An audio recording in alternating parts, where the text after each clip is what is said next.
یادیں ہیں، اس میں مرد اور عورت میں فاصلہ ہے، اس فاصلے کو جو مٹائے گا وہ اپنے معاشرے کو بے حیائی کے سپرد کر دے گا۔ جس معاشرے میں حیا ہوتا ہے اس میں اس قسم کے جرائم کم ہوتے ہیں، جو پچھلے دنوں قصور میں بات چلی، اس کے پیچھے بے حیائی، بے پردگی، آوارگی بہت بڑا سبب ہے۔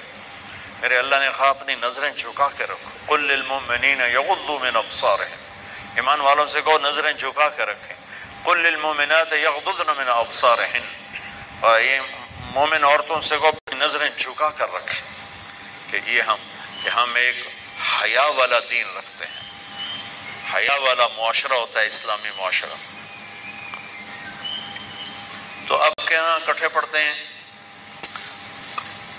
تو آپ کی خدمت میں یہ مؤدبانہ محبت بھری گزارش ہے بچوں کہ اپنی نظروں کی حفاظت رکھو، حد فاصل رکھو۔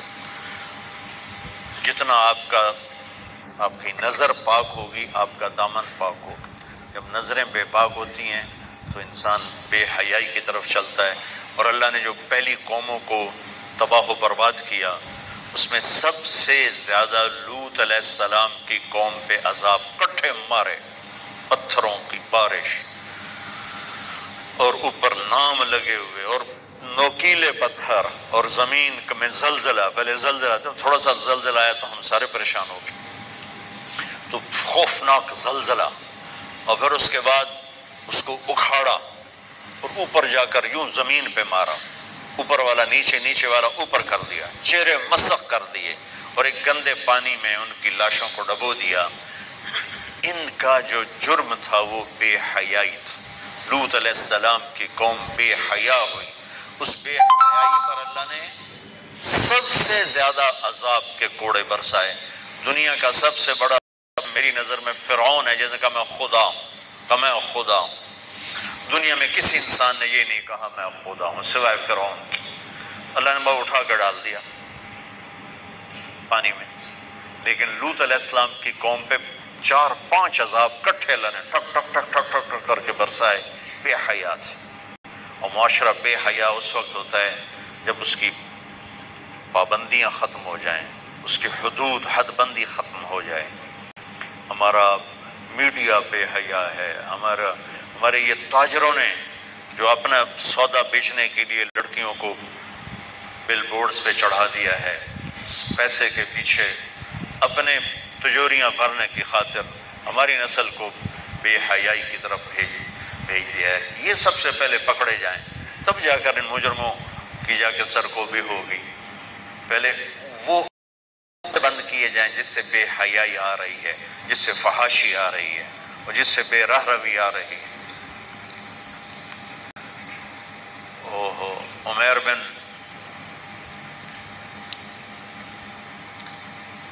عمیر ایک تابعین میں سے ہیں، صحابی نہیں ہیں۔ ان کو رومن نے پکڑا اور ان سے کہا کہ عیسائی ہو جاؤ، کہا میں نہیں ہوتا، کہا آدھا ملک دوں گا، اپنی بیٹی دوں گا، کہا جو مرضی دو، میں نہیں ہوتا۔ تو اس نے کہا اس کو ایک خوبصورت گھر میں بند کرو، اور شراب،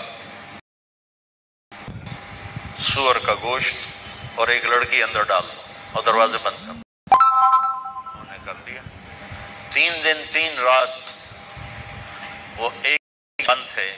عمر رضی اللہ تعالیٰ عنہ کی آنکھ اوپر نہیں اٹھی، یوں بھی نہیں دیکھا۔ تو وہ کہنے لگی کہ من یمنعک منی، تمہیں کون روک رہا ہے؟ کہنے لگے مجھے وہ روک رہا ہے جو مجھے بھی دیکھ رہا ہے، تجھے بھی دیکھ رہا ہے، جسے نہ نیند آتی ہے نہ اونگ آتی، مجھے وہ روک رہا ہے، مجھے میرا رب روک رہا ہے۔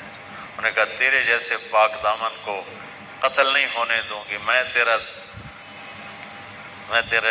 تیرا ہیلا کروں گی۔ تو وہ جس کو بھیجا تھا گمراہ کرنے کے لیے وہ ایمان لے آئی، اور اس نے ایک رات کو آ کر اس کو نکالا اور اس کو پیسے بھی دیے، کھانا بھی دیا، کہا یہ راستہ ہے اور یہ ستارہ ہے، اس ستارے کو اپنے سیدھے کندھے کے ساتھ رکھ کے چلتے رہنا تو تم عراق ایک نہ ایک دن پہنچ جاؤ گے۔ اور ان کو اس نے نکال دیا۔ ان کی حیا سے